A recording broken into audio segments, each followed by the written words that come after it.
sou Gisele, sou farmacêutica, trabalho aqui no Telesaúde como teleconsultora do processo de trabalho e também na área da assistência farmacêutica. Então, hoje nós iremos trabalhar sobre o tema de interação medicamentosa. É uma demanda que surgiu, né, para as equipes de saúde, principalmente o grupo da enfermagem, para a gente discutir um pouquinho como é que a gente pensa a questão da interação medicamentosa no processo, no dia a dia das equipes de saúde na atenção básica. Então, uma coisa que é importante, antes de a gente entrar no tema propriamente dito de interação medicamentosa, é a gente discutir e entender o conceito básico de fármaco e de medicamento. Então, fármaco nada mais é que o sinônimo de princípio ativo, né? Então, é aquela substância química conhecida e com uma estrutura química definida, dotada de propriedades farmacológicas. E o medicamento é a forma farmacêutica, o produto pronto, o produto final, que ele vai conter um fármaco, né, que geralmente ele é associado com adjuvantes farmacotécnicos. Tá? Então, isso é importante que a gente saiba diferenciar no nosso dia a dia, para que a gente entenda e compreenda as interações medicamentosas e os diferentes tipos de interações que podem surgir. Bom, o que seria a farmacocinética e farmacodinâmica, né? Então, quando a gente pensa em discutir e pensar quais as possíveis interações medicamentosas que podem surgir, né, no dia a dia do nosso usuário, né, com o número de medicamentos, né, que eles utilizam, muitas vezes por automedicação, outros, né, por questão da polifarmácia, que são pacientes mais idosos e usam um número acentuado de medicamento, é importante a gente sempre buscar e revisar esses conceitos básicos da farmacologia. Então, farmacocinética nada mais é que pensar de como a concentração da medicação, né, do fármaco, ele pode mudar nos diferentes locais do nosso organismo. Enquanto a farmacodinâmica, ela vai trabalhar a questão da potência, né? Então, como é que esse fármaco, ele exerce o seu efeito no nosso organismo, quais são as ações que esse fármaco tem na nossa célula e qual é a potência, né, que ele exerce, qual é o efeito que ele exerce no seu sítio de ação. E a parte farmacêutica, né, está ligada à questão do fármaco, a substância ativa e as suas formulações. Então, quando a gente pensa em interação medicamentosa, a gente está pensando em todas as questões que envolvem a formulação, a parte farmacotécnica, toda a questão que envolve o movimento, né, a concentração dessa medicação no nosso organismo e como é que esse organismo ele reage lá no seu sítio de ação. E aí é importante a gente entender o conceito de interação medicamentosa. Então, a interação medicamentosa é o quê? É um evento clínico, né, farmacológico, terapêutico, que é definido pelo efeito do fármaco, né, e suas alterações na presença de outro.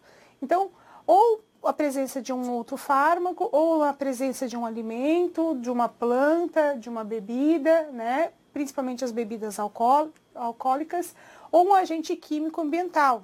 Muitos dos nossos alimentos têm agrotóxicos e alguns agrotóxicos podem interferir também no efeito dos nossos fármacos. E com isso eles podem interagir entre si, né, aumentando ou diminuindo o efeito terapêutico ou também ocasionando efeito tóxico, né, por causa de um dos produtos ou pela associação dos dois. E isso é uma das principais causas que levam a surgir os efeitos adversos. Então, a partir do momento que a gente usa um medicamento, né, isolado, eu tenho um efeito e tenho efeitos colaterais definidos, né, e que provavelmente estão descritos na bula, que eu sei que podem acontecer ou não.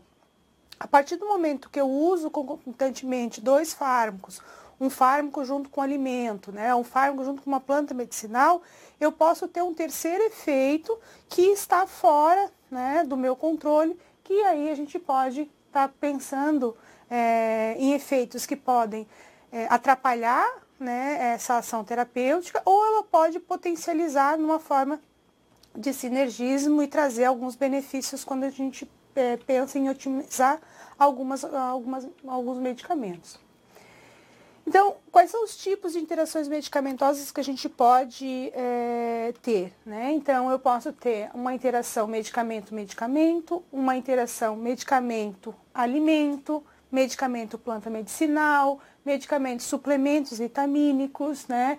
A condição fisiopatológica da pessoa também pode interferir no efeito do medicamento, a questão das bebidas alcoólicas e também a questão dos exames laboratoriais, né? Então, o medicamento ele também pode trazer, interferir em alguns exames laboratoriais. E quais são os possíveis efeitos que a gente pode encontrar nessas diferentes formas de interação que existem em relação ao medicamento e essa diversidade de substâncias que estão sendo utilizadas concomitantemente, né, no nosso dia a dia. Ou eu posso ter um aumento do efeito, ou eu posso ter uma redução do efeito, ou eu posso ter o surgimento de reações adversas. E aí eu trouxe alguns exemplos para a gente estar começando a essa reflexão. Um dos exemplos mais clássicos, né, em relação ao medicamento, a gente pode citar a questão do uso dos antiácidos, né? Então, é muito frequente na população a automedicação, né, e o uso dos antiácidos, e que eles podem diminuir a absorção de muitos dos medicamentos, principalmente dos anti-inflamatórios. E aí, consequentemente, você tem uma redução do efeito terapêutico, né? Então, esse medicamento interferindo lá na absorção e reduzindo o efeito. Um outro exemplo é quando a gente usa alguns medicamentos com um leite, né? Na hora de estar administrando o medicamento, em vez de eu fazer a administração com água, muitas pessoas usam, né, o leite para fazer a ingesta desse medicamento.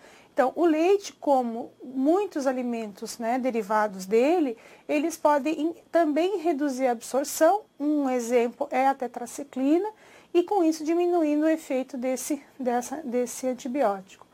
As bebidas alcoólicas, como a gente sabe, né, muitas delas elas podem potencializar a questão da toxicidade hepática, né? Um exemplo é o paracetamol e com isso provocando problemas, né, no fígado do paciente.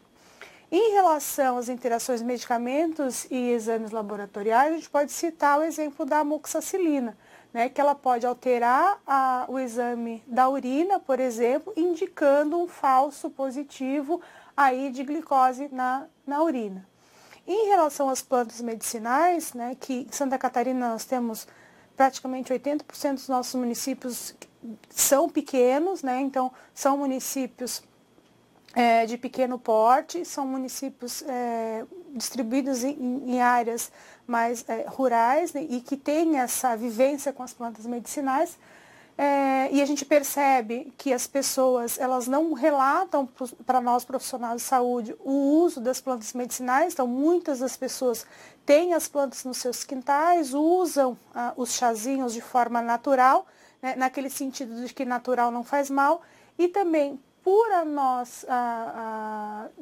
pelo profissional de saúde não questionar se usa outras plantas, né, além de outros medicamentos, isso fica esquecido na hora daquele diálogo, né, da consulta. Então, temos muitas plantas que também interagem com os medicamentos e podem estar reduzindo ou aumentando, acelerando a velocidade, né, de biodegradação ou de distribuição dessa medicação.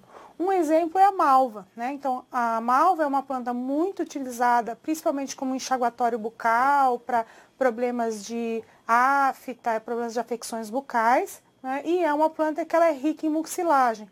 Consequentemente, ela reduz a absorção de muitos medicamentos, né? Então, o simples hábito de a gente acordar, escovar o dente, fazer um bochecho com malva e, num período curto, utilizar o medicamento de uso contínuo, eu posso estar retardando essa absorção.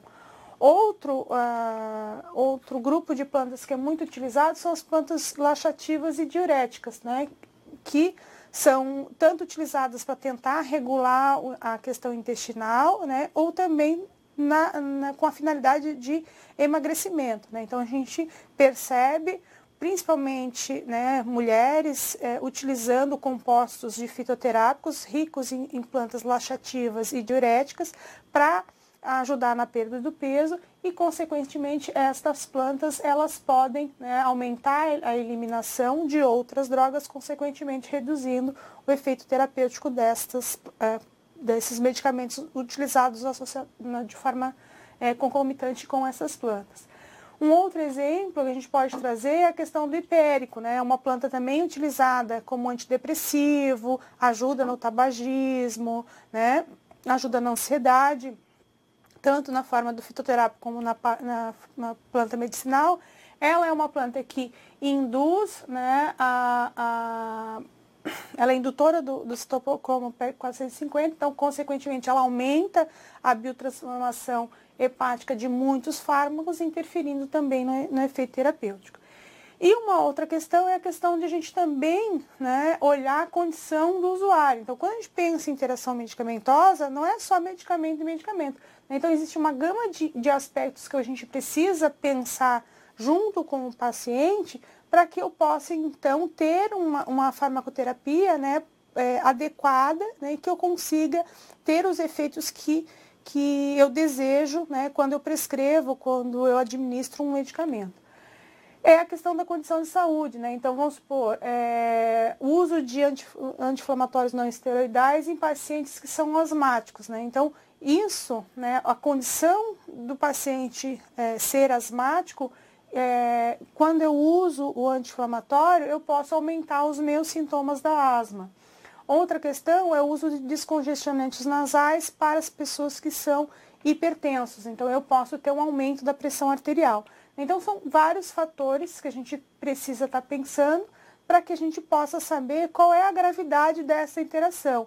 Se é uma interação medicamentosa que ela é contraindicada, né, então, ela pode trazer um risco, né, de morte, então é uma contraindicação que eu não devo permitir o uso concomitante dessas duas medicações. Se é uma interação grave, onde essa interação ela pode trazer ameaça, né, à vida do paciente. Se eu tenho ali só uma interação moderada, onde resulta no aumento da condição patológica do paciente, ou se não, ou se é uma interação mínima, né, onde eu tenho só uma interação que pode se limitar ali ao efeito clínico. E quando eu penso, né, em todas essas informações, todos esses aspectos que a gente precisa pensar, tanto em relação ao paciente como em relação ao medicamento, surge a grande dúvida onde é que eu posso buscar informações sobre interações medicamentosas. Então, hoje o Ministério da Saúde disponibiliza o portal, né, Saúde Baseada em Evidência, né, e dentro deles eu tenho o Micromedex, que é um portal, né, que traz informações sobre medicamentos, sobre indicação e tem uma página relacionada à interação medicamentosa. É um site em inglês, mas são informações técnicas, breves, de fácil acesso, de fácil compreensão e rápida leitura. Ele traz em tabela, como eu estou mostrando aqui no slide, e ele te traz em colunas, né, a questão da qualidade do documento que foi extraída essa informação e a gravidade que essa interação traz e um pequeno resumo sobre o mecanismo desta interação. Então, é um site interessante, de acesso, né, gratuito e com informações rápidas que a gente pode buscar e aprimorar o conhecimento, tá?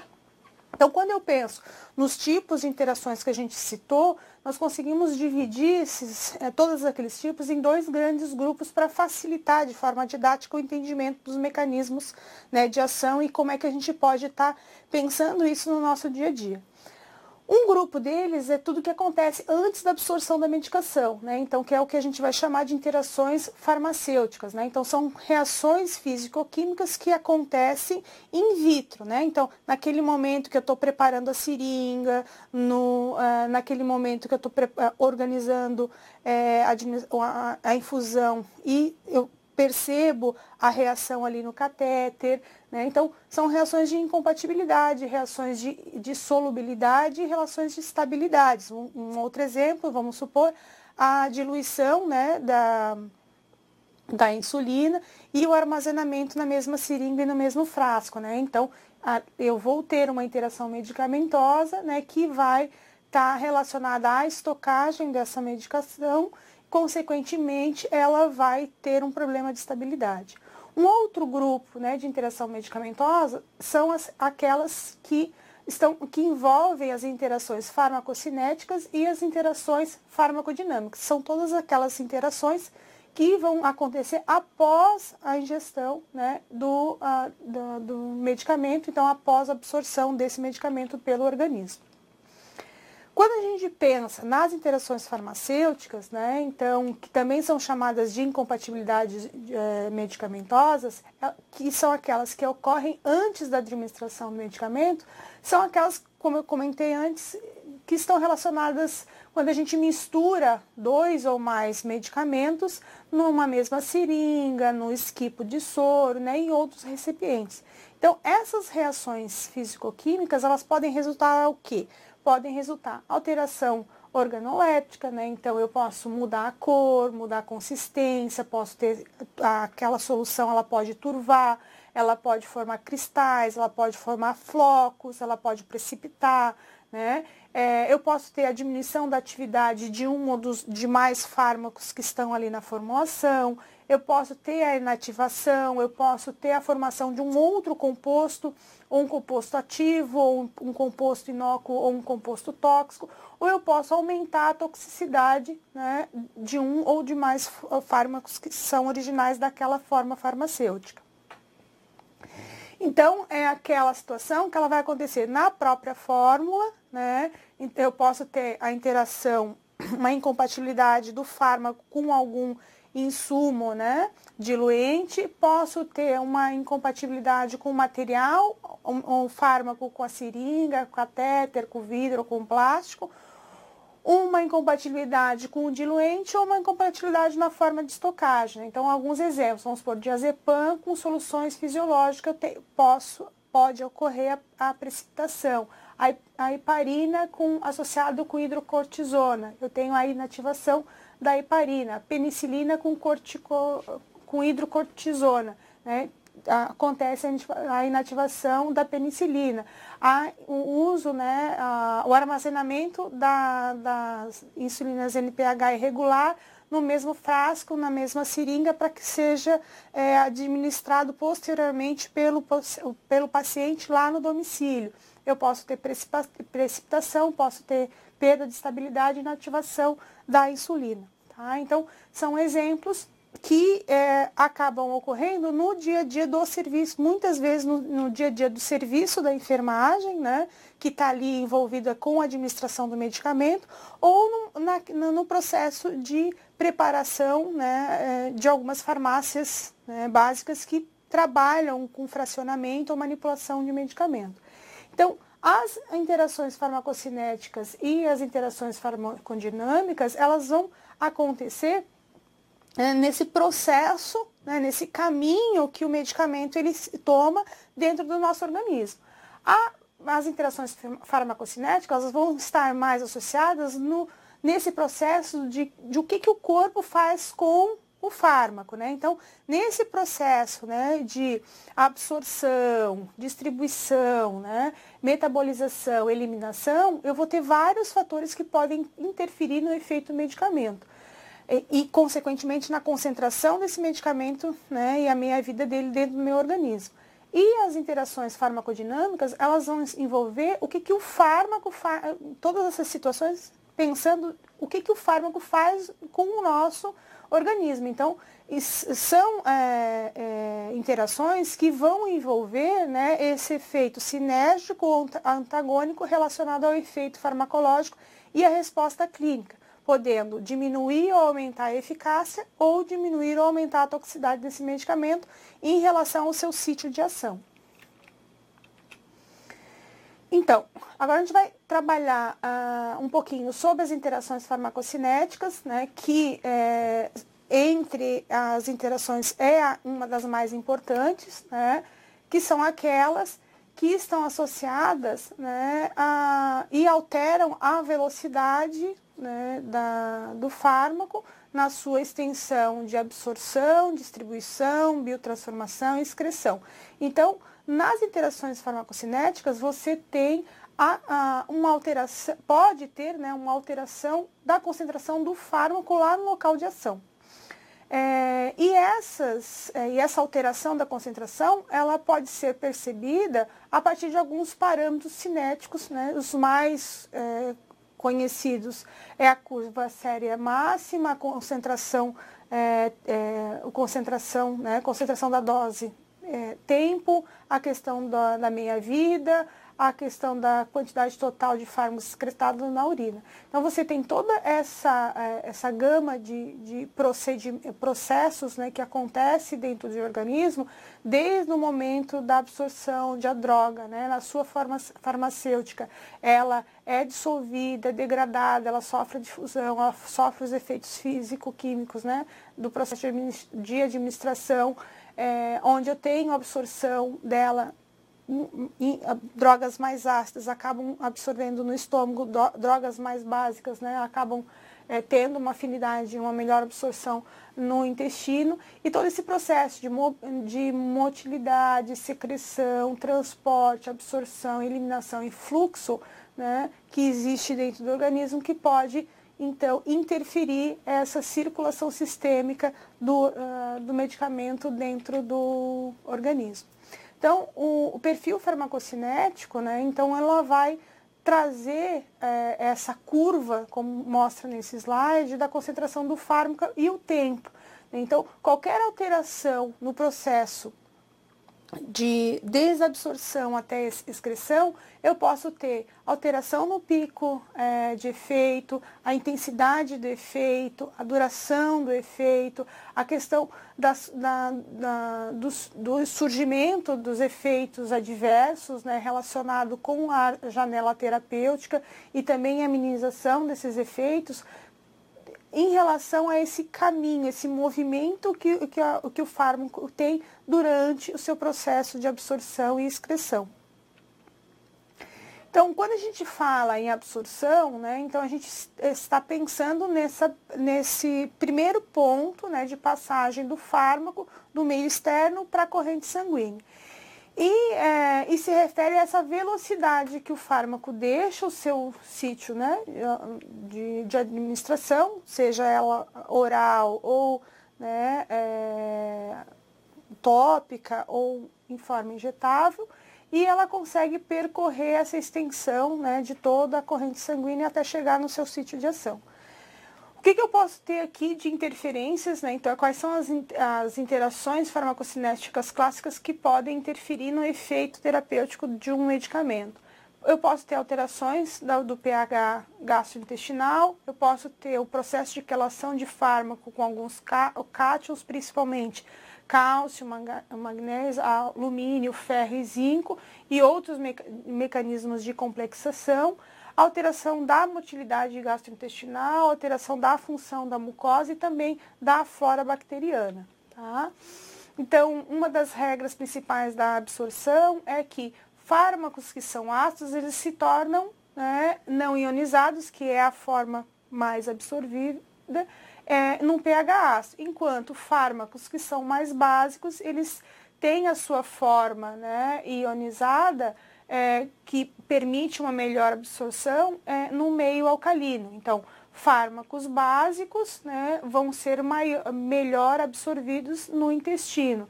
Fármacos ácidos vão ser melhor absorvidos no estômago. Apesar do que o estômago não tem uma superfície, uma área de absorção, não é a função principal, existe uma pequena absorção de alguns medicamentos na parede do estômago.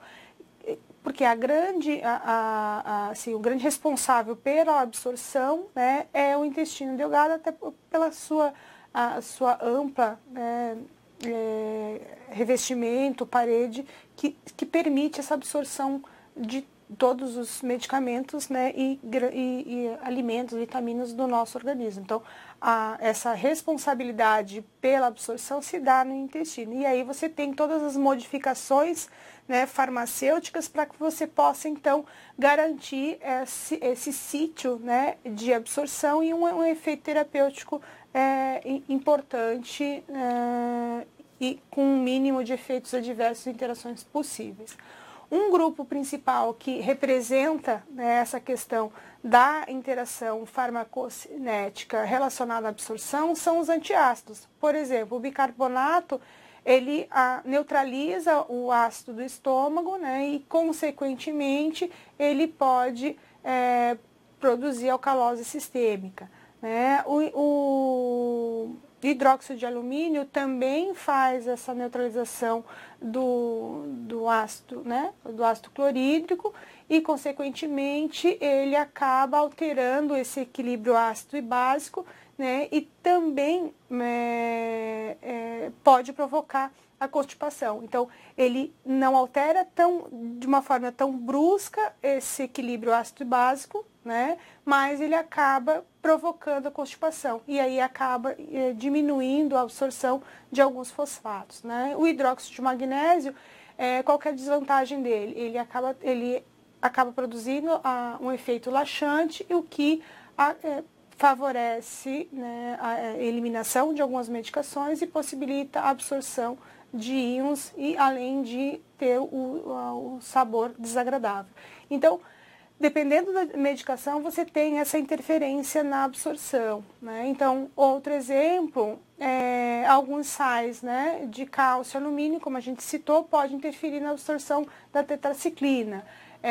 A administração de metoclopramida com paracetamol, você pode ter a metoclopramida acelera o esvaziamento do gástrico e, consequentemente, interfere no efeito do paracetamol. Os contraceptivos orais, eles podem ter a sua ação, né, afetada quando a gente usa concomitantemente com tetraciclina, com as sulfas, né, com os antibióticos, porque você tem uma alteração da flora bacteriana, consequentemente, você diminui a absorção dos contraceptivos que têm uma absorção na flora intestinal e aí você tem a falha da contracepção, né? E aí uma gravidez indesejada. Então, grande parte das interações clínicas, né, relacionadas às interferências farmacocinéticas, elas acontecem envolvendo o processo de absorção. Quando a gente pensa na distribuição do medicamento, que é essa passagem do fármaco do sangue, né, para os órgãos, ela envolve muito essa questão do ligamento, né, do fármaco com as proteínas plasmáticas, né, para que eu possa fazer essa moderação da concentração de sangue, né, concentração da droga no sangue, a concentração de sangue e proteínas, e, consequentemente, o efeito. Então, por exemplo, a varfarina, ela se encontra 1% livre, né, que é na sua forma ativa, e 99% acoplada, né, ligada com a proteína plasmática albumina. Se eu associo, vamos supor, o ácido valproico, o que o ácido valproico faz? Ele compete no sítio de ligamento da albumina, acaba deslocando a varfarina, consequentemente eu tenho mais varfarina livre, deslocada da albumina. Então, um simples deslocamento de 1% para 2%, eu já duplico, né, o percentual de valfarina livre no sangue, consequentemente eu aumento muito o risco de hemorragia em relação a essa medicação. Então, esse grau de ligação da proteína, né, das drogas, ela depende muito da afinidade da droga com a proteína, a concentração do sangue, a concentração sanguínea da droga, a questão da concentração sanguínea da proteína. E aí se dá essas interações relacionadas principalmente à questão da competição na ligação da proteína plasmática. E aí essas pequenas alterações, né, de fração do medicamento ligado, né, ela pode dobrar ou triplicar essa concentração da droga livre no sangue, aumentando muito a ação atividade farmacológica, né, e até podendo correr desequilíbrios que possam levar à morte, né, ou problemas para essa pessoa. Então, fármacos, né, que têm baixa ligação plasmática com a albumina, elas acabam tendo meia-vida mais curta, enquanto aqueles medicamentos que têm alta ligação, elas acabam tendo uma meia-vida mais longa. Então, é importante a gente buscar a informação de o quanto, né, os medicamentos eles têm essa potência de se ligar com as albuminas, para a gente pensar nessa questão dos riscos, né, dos deslocamentos de medicamento livre e medicamento acoplado. Um exemplo, vamos supor, é a administração de ácido acetilsalicílico e o naproxeno, né? Então, o ácido acetilsalicílico, ele compete com a proteína plasmática e acaba deixando muito mais naproxeno livre na corrente sanguínea, e, consequentemente, você vai ter mais efeitos adversos ali. A epinefrina e os anestésicos locais, você pode ter uma vasoconstrição, né, e uma preservação do efeito anestésico. Então, né, você pode prolongar o efeito anestésico local por essa competição entre os dois medicamentos. Em relação ao metabolismo, né, então as interações farmacocinéticas mais importantes são aquelas que envolvem o complexo enzimático do citocromo P450. Né? Então, a biotransformação ela ocorre no fígado e a função principal é você tornar esse fármaco ativo ou inativo, né? E trabalhar essa fração ativa circulante no sangue e a fração que ela precisa ser excretada pelo organismo. Então, existem fármacos, né, da mesma forma que existem alimentos, existem plantas, existem, né, bebidas que induzem esse complexo enzimático numa função de indução do sistema enzimático do fígado, né, o citocromo, principalmente na sua isoforma P450, ou eles fazem o processo de inibição desse sistema enzimático do P450. Quando você tem a indução do citocromo, você pode ter o aumento da velocidade da biotransformação, o aumento da velocidade da produção dos metabólicos, diminui a meia-vida séria, diminui a concentração sérica livre total, diminui o efeito farmacológico, né? E, consequentemente, você tem, então, um aumento do metabolismo dos medicamentos que, né, sofreram essa interação de uma droga que promove a indução enzimática. Exemplos, né? Então, os barbitúricos, a própria fumaça do cigarro, principalmente o hidrocarboneto, a carbamazepina, a ingesta crônica, né, do álcool e o hipérico. E em relação aos fármacos que fazem a inibição enzimática, você pode ter, então, diminuição da velocidade da produção do metabólico, diminuição da depuração total, o aumento da meia-vida do fármaco no soro, o aumento dos efeitos farmacológicos, né? Então, você tem um efeito de acumulação. Então, você aumenta a concentração, né, de fármaco no sangue e diminui a sua excreção. Então, medicamentos que induzem, né, o citocromo P450.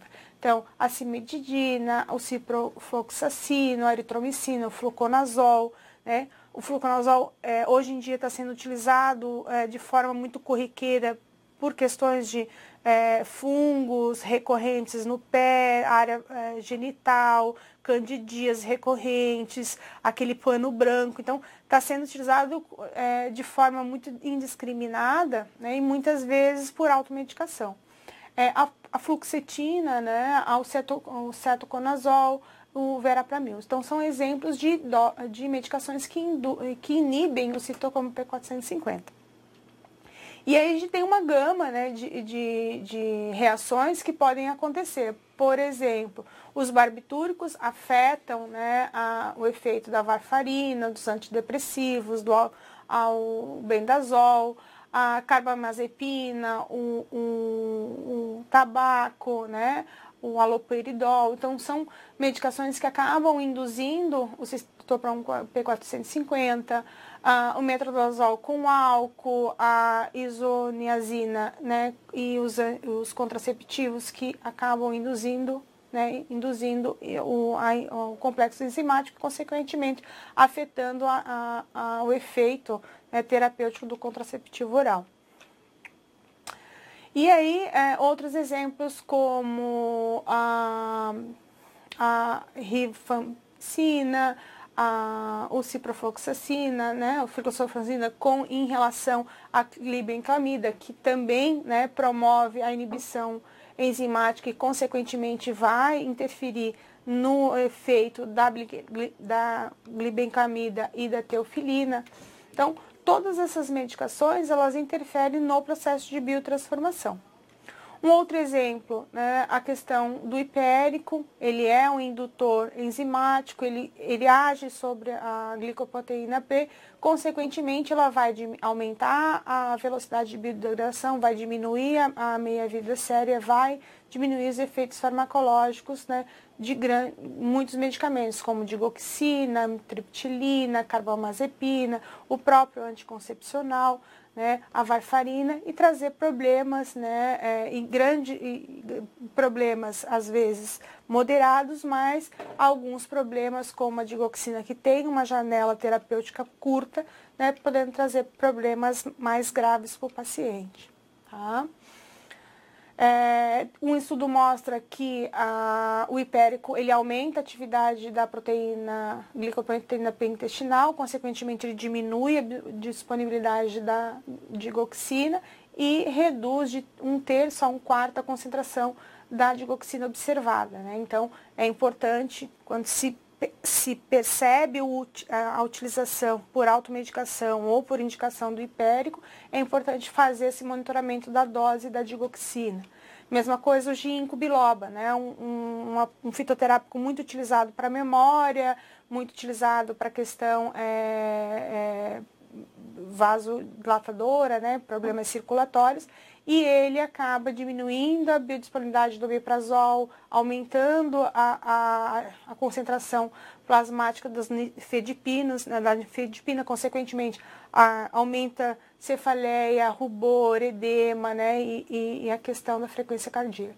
E também, em relação ao omeprazol, ela pode estar ocasionando a hemorragia, né? Então, muitos estudos mostram que o uso, né, indiscriminado de ginkgo biloba, ela pode ocasionar hemorragias intracranianas, quando associados à varfarina, o AS e ibuprofeno, hemorragias vítreas, né, em relação ao ácido acetilsalicílico, e também hemorragias pós-operatórias. Tá?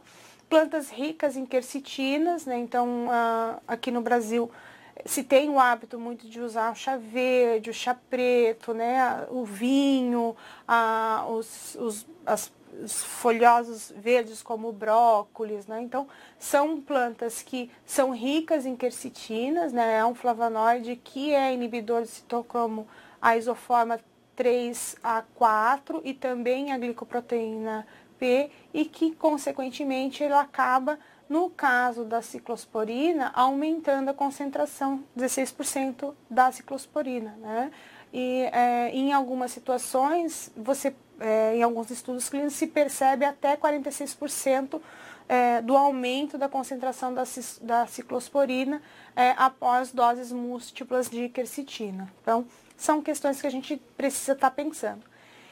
E a excreção, né, quando envolve a saída desse fármaco que é biotransformado, então que ele está numa concentração mais hidrossolúvel ou sem alteração na forma polar, né, você também tem alguns fatores que podem interferir, principalmente a alteração do pH urinário, a alteração da excreção ativa, a alteração do metabolismo sanguíneo renal, alteração da secreção da bilis, né? Então, e grande parte dos medicamentos, né, são eliminados pelo sistema renal, então de 25% a 30% dos medicamentos são, o principal mecanismo é o sistema renal, mas você também tem grande parte dos medicamentos sendo eliminados nas fezes, principalmente aqueles que são administrados por via oral, certo? E alguns, né, medicamentos são eliminados também, tanto pelo leite materno como para secreção pulmonar, tá? E aí a gente pode citar alguns exemplos, vamos supor, o uso de bicarbonato de sódio, que a gente vê isso muito frequente em automedicação, né? Algumas pessoas usam para melhorar a qualidade do sangue, como a gente vê, outros como antiácido, para controlar azia, má digestão, e acabam aumentando, né, a secreção por alcalinizar a urina, e aí você tem um aumento da secreção dos barbitúricos. A questão dos diuréticos osmóticos, que aumenta a secreção e aí diminui o efeito terapêutico do lítio. As tiazidas, né, eles também reduzem a excreção e aí afetam a ação do lítio, e os inibidores da ECA, que também aumentam a reabsorção tubular do lítio, consequentemente afetam a ação terapêutica do lítio. E uma outra planta que é comumente muito utilizada é a alcachofra, né? Então, utiliza-se muito a alcachofra com diurético, como uma alternativa de melhorar a digestão e também com um efeito emagrecedor, e aí, consequentemente, você tem um aumento do efeito diurético e diminuição da pressão arterial. E aí se tem muito ocorrência, principalmente de hipotensão postural. Em relação às interações farmacodinâmicas, que vão ser aquelas que vão agir, vão acontecer diretamente no sítio do receptor, ou do pré-receptor, ou do pós-receptor, elas são conhecidas como interações antagonistas, né, agonistas, ou interações que promovem o sinergismo. Então, dependendo do mecanismo, né, e desencadeamento das reações que acontece, o caso você tem um tipo de interação. Então, as mais clássicas são os efeitos agonistas, né, por sinergismo, né, porque eles aumentam o efeito terapêutico, e aqueles fármacos que diminuem o efeito terapêutico por ser um antagonista de receptor, né, no sítio de ação. Então, no efeito sinérgico, você tem aquela relação onde você tem, né, medicamentos do mesmo grupo farmacológico ou de grupos farmacológicos diferentes, mas que eles atuam numa mesma direção. Por exemplo, a associação de dipirona e AS, né, para você potencializar a ação analgésica. A associação de ácido acetilsalicílico, codeína, para aumentar a ação analgésica, né, um efeito de somação. Os inibidores da MAO com tiramina, para você potencializar a ação do inibidor da MAO. E os fármacos que têm um efeito antagonista, então com esse efeito de diminuir, né, a ação, você tem então reações, né, essa relação entre membros do mesmo grupo farmacológico ou membros diferentes, de grupos diferentes, que eles acabam fazendo o quê? Acabam processando em direções contrárias e, consequentemente, reduzem o efeito do fármaco, né, devido à ação do outro. Alguns efeitos de antagonista, você tem a varfarina, né, e a vitamina K. Então, a alimentação rica em vitamina K, você tem um efeito antagonista na varfarina. O uso da cava-cava como ansiolítico, né, ele é um inibidor, né, da citocromo P450, e aí você tem todos os efeitos, né, relacionados a essa inibição, e alguns sinergismos de potencialização. Então, no caso, a associação do guaco com antibióticos, você potencializa a ação do antibiótico. Então, é uma interação farmacodinâmica que traz um benefício, né? O guaraná com a anestésico, você potencializa a ação dos anestésicos, porque o guaraná ele é rico em cafeína. Então, as interações farmacodinâmicas não são só com efeito ruim para o organismo. Você também pode fazer algumas associações buscando, né, a otimização, essa sinergia de alguns medicamentos. E aí, para a gente ir fechando, a gente sempre tem que pensar, quando a gente pensa em interação medicamentosa, a gente tem que pensar em uma gama muito grande de fatores, não só relacionados com medicamentos, como posologia, via de administração, duração e dosagem, mas também pensar nos fatores relacionados com o paciente, como a questão da condição fisiopatológica, né? Então, se tem insuficiência renal, se tem insuficiência hepática, se tem disfunção, né, cardíaca, qual é o nível sério de proteínas, como é que está o pH da urina, os fatores alimentares, né, se tem ou não anemia, a idade, o gênero, o hábito, né, de uso do cigarro ou do álcool, alterações da flora intestinal e o uso de outros medicamentos. Então, são fatores que vão além, né? Então, uma anamnese muito bem feita, né? Um levantamento de informações do histórico desse paciente, ele também te permite a pensar a melhor medicação e a melhor posologia. E para se pensar, né? Então, o que a gente faz para a gente poder pensar em estratégias para reduzir esse risco das interações, vendo que hoje, né, se tem um grande número de pessoas que fazem uso de medicamento. Então, muitos estudos recentes mostram que, em média, né, as pessoas usam de 4 a 7 medicamentos, né? Então, tendo uma variação de 1 a 2 medicamentos, até pessoas que usam 26 medicamentos por dia, né? Então, isso aumenta muito o risco das interações medicamentosas, e o fato é que no Brasil existe uma cultura muito enraizada da automedicação, né? Então, o médico, o enfermeiro, o farmacêutico que está ali fazendo a orientação farmacoterapêutica, ele precisa pensar, né, sim, e questionar o paciente nessa relação da automedicação, que é muito forte aqui no Brasil, né? Porque não é só aquela medicação que ele está prescrevendo, mas sim todas as outras medicações possíveis que essa pessoa possa vir utilizar, que pode, além de interferir no efeito, trazer um terceiro efeito que a gente pode sair do controle e trazer um problema para a saúde.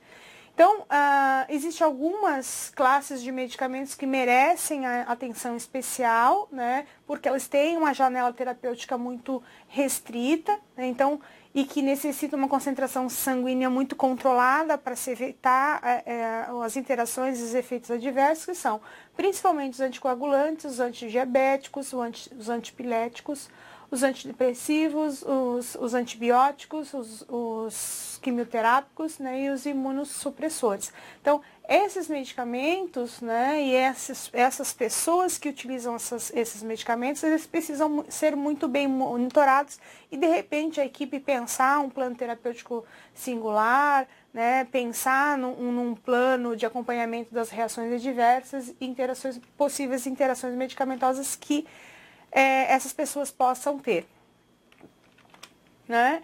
E aí, para a gente fechar, algumas medidas, né, voltadas um pouco para a equipe de enfermagem, que podem ser pensadas, né, e repensadas para que a gente possa minimizar ainda mais as interações medicamentosas. Então, é importante se pensar no planejamento do horário de administração dos medicamentos, né? Então, nas prescrições médicas e os intervalos para que esses medicamentos, né, são exemplos dessas situações. Então, no momento da administração, que vem a prescrição para a administração de medicamento pelo serviço de enfermagem, pensar nessa orientação em relação aos horários, aos intervalos, né, para que esse usuário que vai administrar o medicamento no domicílio tenha essa consciência de estar utilizando de forma certa. Em relação às infusões parentais, o que a gente precisa pensar? Evitar colocar no mesmo horário, a administração de vários medicamentos intravenosos, evitar a mistura de medicamento na mesma solução, né, ou no mesmo recipiente, evitar administrar no mesmo horário medicamentos que possuem o mesmo efeito tóxico, por exemplo, os aminoglicosídeos e a anfotericina B, usar as vias de infusão diferentes na vigência, né, da associação de medicamentos de compatibilidade desconhecida ou duvidosa, usar sempre que possível a administração de bolos, observar a alteração visível quando da reconstrução ou a diluição do medicamento. Então, se a solução está turva, se tem precipitação, se tem mudança de coloração. Então, sempre lavar o dispositivo de infusão, né, com soluções neutras, elaborar um guia de incompatibilidade de medicamentos, né, com os agentes mais utilizados no serviço de saúde, pensar junto com o farmacêutico, né, e questionar, buscar o apoio sempre que tiver dúvida em relação aos efeitos indesejáveis ou compatibilidades ou incompatibilidades dos medicamentos que são administrados pelo serviço da enfermagem. E os medicamentos de via interal, né, mesma coisa, então evitar colocar no mesmo horário, evitar a administração simultânea de vários comprimidos, né, observar o intervalo de aproximadamente 2 horas de administração de antiácidos e outros medicamentos, né, utilizar sempre o mesmo veículo, né, na administração de medicamentos. Então, a questão do leite, da fruta, da água, sempre dá preferência pela água, né, pensando naqueles medicamentos, né, que têm a sua absorção alterada, né, de repente por um suco mais ácido ou o leite que é mais básico, e está sempre evitando associar esses medicamentos que são alvo, né, então esses medicamentos mais importantes com os medicamentos que são precipitadores, sempre no mesmo horário, nos mesmos horários de administração. Aqui algumas referências que vocês podem consultar, certo? E eu estou à disposição para responder as dúvidas que vocês tiverem. O pessoal de São José colocou aqui: Gisele, recomenda alguma ferramenta que facilite a avaliação das interações medicamentosas de vários medicamentos simultâneos? A polifarmácia, onde posso elencar todos os medicamentos e esta ferramenta verifique todos os medicamentos? Sim. Então, o Micromedex, você pode listar todos os medicamentos, certo? Ele tem lá um bloco de procura, você vai colocando um por um e colocando e clicando, tem uma flechinha lá nele que você coloca ele num outro box de comparação. Então, você lista todos os medicamentos e coloca, escolhe um, né? Você pode, vamos supor, pegar omeprazol como parâmetro de comparação e listar todos os outros medicamentos que a pessoa utiliza. Ou pode pegar aquele medicamento de uso contínuo e botar todos os outros medicamentos que a pessoa faz por automedicação ou que está utilizando naquele momento. E o Micromedex, ele faz essa comparação te trazendo a gravidade, a informação que ele vai te dar qual é a gravidade, né, da intensidade daquela interação, se ela é grave, se ela é contraindicada, se ela é moderada ou se ela é mínima, e uma informação breve sobre o que pode acontecer naquela associação. E aí se dá um conjunto de informações que o prescritor consegue fazer a tomada de decisão analisando o risco-benefício para aquela situação em relação àquela situação. Um outro serviço é as teleconsultorias. Vocês também podem relatar o caso, né, incluir os medicamentos, as posologias e as concentrações e o tempo de uso que aquele paciente utiliza, que a gente também ajuda a fazer essa análise das interações medicamentosas para poder fazer a discussão do caso. Ok, a gente está à disposição, né? Então, essa web, ela teve um caráter mais amplo, né? Então, a gente pensar quais são as possíveis interações medicamentosas que vocês podem se deparar. vocês podem estar encaminhando, né, os medicamentos mais frequentes no dia a dia de vocês, que vocês têm dúvida em relação às associações, em relação à associação medicamento-alimento, medicamento-planta, medicamento, que a gente vai dando sequência nas discussões nas teleconsultorias, ok? Obrigado pelo convite.